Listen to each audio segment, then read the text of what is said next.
Happy Monday, everyone. Good morning, good morning, good morning. Welcome to Storm Talk on this new week ahead for us here. I'm wave meteorologist Brian Good. Apologies, by the way, for the news notifications going out on Wave News, I should say, on Facebook for Storm Talk. They apparently failed on the system and will not go through. So I'm not sure if it's a Facebook issue or not. But anyway, that's the only other route that we had that did look like I have a slight delay there. But everyone else should be on board. Looks like you are. A lot of you on YouTube. I love seeing that. A lot of folks on Facebook that I love seeing every morning. Angela and Karen. Hope you're well. Les loves snow. Yeah, we love snow. We love warm weather too, don't we? Kevin Anderson is here. Where's Carrie? I'm sure Carrie's here somewhere. Maybe we'll see Carrie here in a second. All right. Obviously, we have a lot to talk about this week and a lot of positive to cover for the majority of the week, really. It's the end portion that gets just a little wild for the weekend. It's still not settled yet. It's still moving pieces, but it is a classic 1-2 punch of two different systems that are fighting for territory in our area. And that's how they interact. They're not going to shake hands in phase, but they do interact. And how that plays out is the storyline for the weekend. And I'm going to explain where we are on the story, the very beginning, the middle, and how it likely will end. It's a very short duration setup, though, but it will have a high impact on the weekend plans that you have coming your way. So that's why their days have been out, and there have been some small changes. I'll show you on that here in just a second. But as I mentioned, I'm going to get to your comments, I promise. And hopefully a lot of your questions you've got about, are we going to see tornadoes, or is it going to be severe here? Are we going to flood here? Hopefully I'll answer that in the next few months. So be patient with me. As you guys know, I always try to explain things in order. It's easier for me and my brain to do it that way. But here's the positive. It is beautiful outside, guys. I hope you have plans to be out. The pollen count is going to show up here, and already today. I think Wednesday was the day I saw that was going to spike. So be prepared for that, for the allergy season, so, of course, but still so nice to get out there and just get chores done, right? And if you don't get them done, at least you walk around the house and think, oh, well, now's the time. I need to take care of this. I need to get this taken care of while it's calm outside. And I'd highly advise you to do that, because we're going to get into a stormy pattern here. This weekend we'll kick off several fronts that are lined up all the way through Thunder over Louisville right now. In fact, there are fronts lined up, and they're lining up on weekends too. So let's hope we shake that pattern and get out of the weekend mode. Sometimes the weather pattern gets stuck repeating in a perfect cycle of time, and you end up with the same days getting hit until some bigger storm comes along, kind of shakes up the pattern. And I think that will eventually happen. But for right now, it's targeting weekends more than any other day of the week. Okay, 36. Yeah, it's chilly out there this morning, but this round of chilly air, it's like, we can handle this. We've been down to 15 below zero for a wind chill in January. So 36 is not too shabby. We got some high-level clouds at times that will stream in today. But the system to our south, hard to even see it. I'm trying to get used to all the data coming in late, by the way, now that we have daylight saving time. Our weather models come in an hour later than normal. So we have to, because we're all set to Greenwich time, Zulu time over there in England. So we're based off of that time on weather models. So obviously they don't have a time change. So anytime we have a time change, we have to adjust to when weather models come in. They don't come in at the same time anymore. So you may notice sometimes if I need midday data, you may not see me in the morning. You may only see me for the midday period for an update, because I needed that morning data to update you guys on. So and that's the way it'll be all the way until just after Halloween. We'll have to deal with that. That's a meteorologist problem. That's not your problem. You see the storm system to the south. This is the southern wave. We started the track last week, moving in the four corners. It's still spinning, but spinning to the south of us, not over us. So very little impact, although at the moment it looks like a tornado warning. This is near Orlando, just north of Orlando. Tornado warning there. And it looks like that's observed tornado. So apparently he's either on the ground or at one point was on the ground there on I-4. So kind of scary there into Orlando, right? Busy time of year, just south of Daytona Beach. If you have friends or family there, just kind of give them a holler, let them know about that. You know what? Am I live here? Let's see, let me make sure. You know what? I don't know if I was even live. Okay, I hit the button. For those of you who are wondering, like, where are you at? Why aren't you live? I got it fixed. Okay. Sorry about that. I thought I hit it, but I think I double clicked it. So if you're just now tuning in and like, where have you been, Brian? I'm here. I promise. Okay. So, yeah, the big storm's there into Orlando at the moment, even that tornado warning in that area. Okay. You're live. All right. Thank you, Sydney and Carrie. Appreciate that. I know I am on the social side, but on the app itself, there's the extra button I got to hit. And I may not have hit that, so I apologize. I didn't reveal a whole lot just yet. Okay, so as you look to the west, look how widespread the ridge of high pressure is going to be here. Now, there is another system that's going to try to sneak in. I mentioned this last week. It's a mini-me that'll move in, but it's got a huge battle of our dome of high pressure that's running into. It's going to have to fight really hard to get through our area, and I think it will indeed have a bit of a fight. All right, let me cover the short term. This is fairly easy, right? Beautiful weather today, likely getting well into the 60s, could hit 70, especially in the city of Louisville, wouldn't rule it out. We get into tomorrow. Yes, we are going to the 70s tomorrow and still nearly cloud-free outside. Oh, man. Is anyone on spring break this week? I mean, I wish I was, but is anyone else on spring break? Okay. No? We'll come around to your question, Cameron. Hang tight. All right, everyone seems fine. All right, I always want to make sure. You guys know sometimes I hit the wrong button and I mess up the whole blog, and then you guys get upset with me. Usually only when I'm talking about snow instead of beautiful weather, but still. 70s tomorrow. Wednesday, we could get close to record levels. The record is 70. I'm trying to think I'm ahead. Well, I'll show you in a second. I think it's 79 on, no, 78. 78, I believe, is the record for Wednesday. It has a good chance to be matched and could be broken. Could be. But notice, look at the fuel. That's the red. Instability builds. This is the mini-me that is showing up. And at that point, Wednesday afternoon hasn't produced rain. So that's why I think that we're going to have a very warm Wednesday and breezy outside in advance of the mini-me rolling into the area. And I'll show you what it looks like on the rain side of that coming up in a second. But here are the temperatures. 76 for tomorrow. 78 Wednesday, and I went ahead and crossed this into the 80s. Our first 80-degree day, I think, is likely for Monday. Went to 81. The record is 82. Some of these records, by the way, were just set last year, but it does look like it's going to be quite the warm week. I'm going to get the maps ready here. We're going to get into what Cameron's excited about. We're going to walk you through what happens after this, which is the 1-2 punch when it comes to the storm setup for Saturday and into Sunday. All right, I'm going to do that. Give me a second, 30 seconds, in fact. I'll be back with another update here. Stay tuned.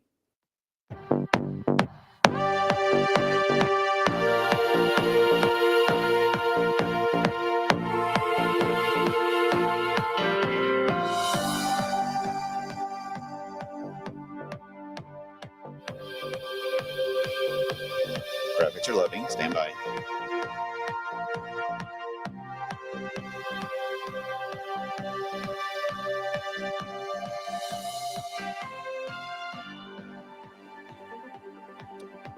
All right. Thank you all. Appreciate your patience on that. Let's get right into how this is going to play out as we head into this weekend. Here are the severe outlooks as they stand now from the Storm Prediction Center, and they are broken up in two different time periods. It's usually the case. We're the crossover, right? Here's Friday, and I'm drawing in yellow. So let me see if I can change my pen so you guys can see it. Hold on one second. I want you guys to see what I'm drawing. What color should I choose? What's your favorite color?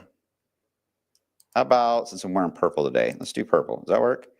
All right. So here we go. There is the Friday wave. Let me make this a little bit wider. Hold on. See, look, I have a lot of experience with Mario Paint in the 90s. This is easy. All right. So here is the outlook for Friday. Big time severe, certainly for the Ozarks. Paducah is going to be busy. Just south of Chicagoland, these cells are going to have certainly some supercell action going on. Tornado threat is going to be quite elevated with this kind of a setup for Friday. Now, this wave, whatever develops here into Arkansas, into Missouri, this is going to be heading eastbound as we into Friday night in a very curved line. And you'll see that show up on the maps in a second. Now, Eventually, that will be weakening as it crosses toward Kentucky and Indiana and I-65. However, when you get supercells that form into a line, they eventually will speed up in their forward motion, and you can even get a little bit of cold pooling that can happen where they just basically feed on any type of higher moisture content east of here. Now, there's not a ton in our area just yet, so because of that, these storms will begin to choke and will begin to weaken. But the amount of force, you guys have already, I'm sure, have heard about the strength of this low pressure. How strong this low pressure is moving across the plains. The amount of forward motion here is going to be likely faster than what the models are indicating. So I think this line that moves in from the west Friday night needs to be watched. So I've added Friday night into the alert day setup to bring better awareness that before you go to bed, before you make your plans for Saturday night, I don't think the evening's at risk. I think it's going to be after midnight, but it could be a nasty line moving in. Even if it is weakening, it still could pack a punch. So a lot to watch there with just Friday night into early Saturday. But then we get into Saturday night into Sunday. This is where things get a little weird. As the front moves on by, that it already produces severe weather, the front will be roughly, I would say, Ohio, right into Kentucky, down into Missouri, or into Mississippi. This is where that second low forms, as it normally would, almost in the tropics kind of setup, almost a summer setup here. The low pressure, it was going to take advantage of the track of that front being there. It will develop and then rapidly move northeast along that boundary. Our question is, because this is the 2 of the 1-2 punch, where will this boundary be that is near Kentucky? Will that be a little more east, say sitting here in eastern Kentucky? If so, when that low forms, the heavy rain is going to be along and east of its track. That will miss a lot of us. If the front stalls a little more towards, say, Evansville, and the low forms around Memphis and then tracks northeast, that is going to put Louisville, especially in southern Indiana, in the zone for very heavy rainfall, and flooding potential goes up. So we've got to figure out 2 things here. Where will that severe line of storms go? Because it'll get ahead of the front. So the front itself won't be where the storms are, just FYI. But that front will kick up the showers and storms on Friday, and then it'll somewhere be in this spot for Saturday. And then we wait and see where number 2 develops on that end. That is where the challenge is. Type 3, if you're good on the setup here, if you understand that, I'm trying not to make it too complex, but if you understand that that is what the situation is for Saturday and Sunday and our challenges, then you have at least some idea of what to look for. When we mentioned Futurecast and we're talking about the speed of storms coming in from Missouri, and then we mentioned the second low moving up, I want you guys, because we only have 3 minutes on TV to explain all this, and it took me 7 minutes to explain it. So I want you guys to take this knowledge and then put that in the back of your mind. Just stick it in there. And that way, when you're watching our weathercast, you're like, oh, I know what they're talking about. They're referring to the 1-2, dot, dot, dot. Okay. Everyone's good. All right. So models can only give us ideas of where these 2 boundaries are set up. And this is where the most likely zone is for impact. Will that second line, that second low, have severe weather with it? I'm not sure why that popped up. Will the second line have severe weather with it? Yes. It will have a tornado threat with it, actually, as it moves north. And it'll be on its southern track. So wherever it tracks, anywhere, say it's along 65, we'll go with that idea. Your severe risk is going to be mainly on the eastern side of it here, right ahead of it. And that's why they have that severe punched up in Kentucky to account for that. Okay, so the other issue is going to be heavy rain, obviously, and flooding. Climate Prediction Center put this out Friday. They upgraded us to a high. Can't recall seeing that in a long time. But what they've done is it's for mainly flooding, and they're accounting for it. They issued this last week. So a lot of meteorologists have been watching this for a while. It's not just us. There's a lot of meteorologists that have been seeing the system.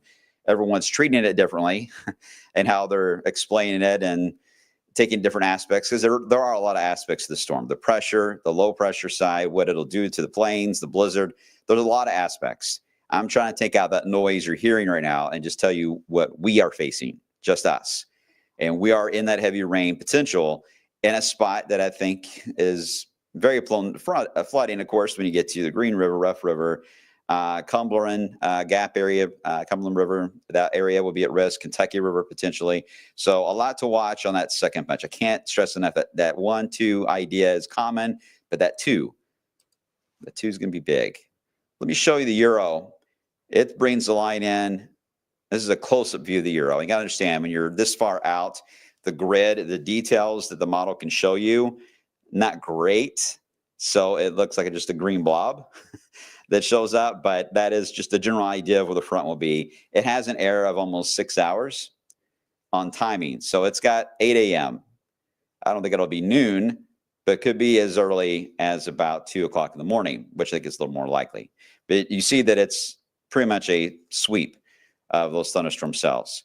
We get into the small break that happens into the afternoon. We get back in the 70s, in fact, because the front itself doesn't come through. Remember, it just stalls. So we don't have a front moving in. We get the northwest wind, and then we have that normal talk of, oh, is this going to go to snow? Or we're going to be colder? No, this one's different because the front doesn't make it through. So then it leaves the door open for, hey, hello, who else would like to ride the train track here? And the second low says, oh, I will. So it surges right up into Kentucky, and there's where we get the little more of the dramatics on heavier rain impacts. Boy, look how close that track is to causing very heavy rain. Some of you west of that track won't get hardly anything, but east, yeah, you betcha. That'll be a little more of an issue. Looking at the wind fields, this is going to be a separate issue. This is gradient wind overall. Wind advisories are likely, could even get high wind warnings, I think, especially on Saturday. We get into Friday night. The wind advisory, if I had to go by my gut feeling, the wind advisory is probably going to kick in Friday night.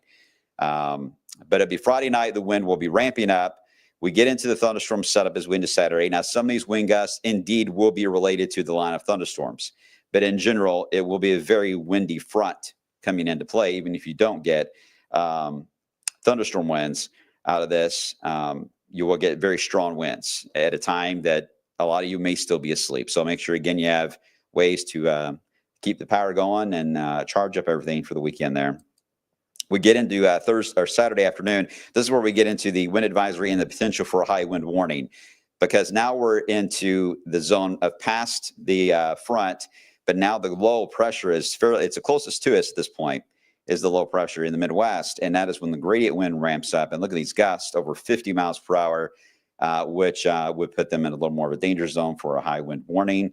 And that's going to be tough because right after that, we would deal with the thunderstorms into Saturday night. Notice, though, when those thunderstorms roll through, majority of the wind, again, any severe threat, it's going to be on its eastern side, very quiet on its western side. Rainfall amounts, we're still going to stay windy on Sunday, too, by the way, but that will be a cooler wind. Rainfall, this is going to be adjusted as we get closer. I think 2 to 3 inches is probably a little low. It may be a little closer to 4, but it is going to be a narrow stripe of that 4. And I just can't answer the question right now, will it be you or not? And if that's the question in the chat, I can already answer for you. I don't know.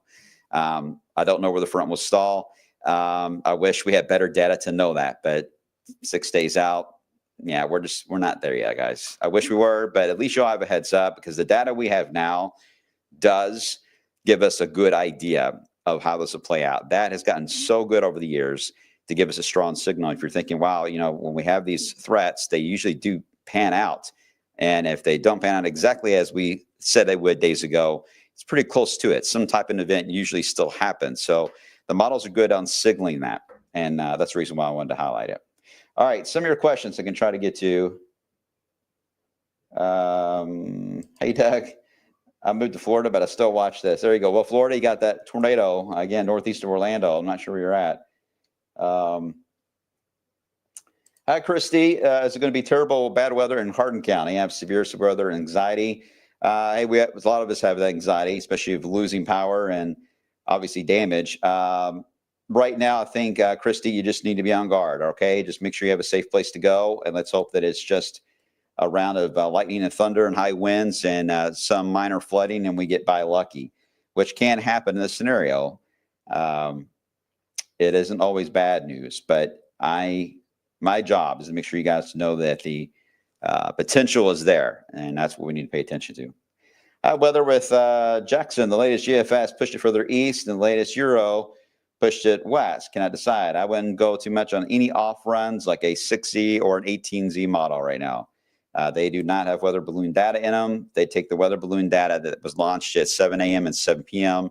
and just rehashes it out again 6 hours later. So off model runs, you can't really go by that. Wait until you get to 12Z. How big is the tornado threat for Louisville? Not overly high because we will not be in the spot where the cells initiate. That will be Missouri into Arkansas and Illinois. They get the initiating point. When you get storms that initiate, they're cellular in this kind of environment, that's your tornado threat. We will end up getting the leftovers, which can still carry a tornado threat, but they're the tornadoes that are a little more embedded in the lines. So they're a little harder for us to detect, especially as the bases of the clouds do get higher this far east. So our threat will be lowering as the night wears on, but especially along the west of 65, we need to be on guard. Hi, Austin. Oh, sorry, hit the wrong one. Hi, Austin. My birthday, St. Patrick's Day, will be dry and sunny. You may get lucky on Monday there. You may get lucky. Hang tight. Happy early birthday, Austin.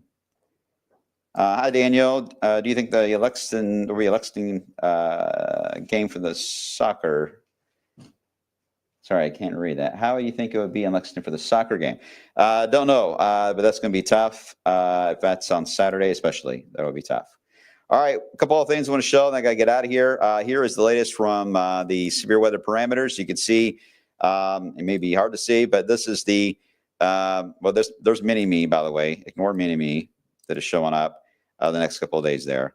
All right, ignore those. This is Friday, very expansive. The red, by the way, is just west of us, indicating a large area of an enhanced risk or even a moderate risk can come out in Illinois. And then here's our risk east of us mainly as we head into Sunday. And then it tapers down. The SIPS analogs, fairly similar in that idea. It's more of the second low. The SIPS doesn't do great on time frame, but you get the idea. The severe risk is absolutely there. Here's the 10-day early alert. And again, enjoy the warm weather. That is the highlight of all this. And don't forget, we have the tornado drill for Indiana tomorrow at 10:15. A few showers with that mini-me on Thursday, not worried about it. But as we get into Friday and Saturday, that is going to be the very active window. And there you go, Austin. Right now, St. Patrick's Day, we got partly cloudy and 62. Got to run, guys. You're awesome. Stay safe. Enjoy the nice weather. Take those allergy meds, and we'll see how this all looks coming up tomorrow. Take care.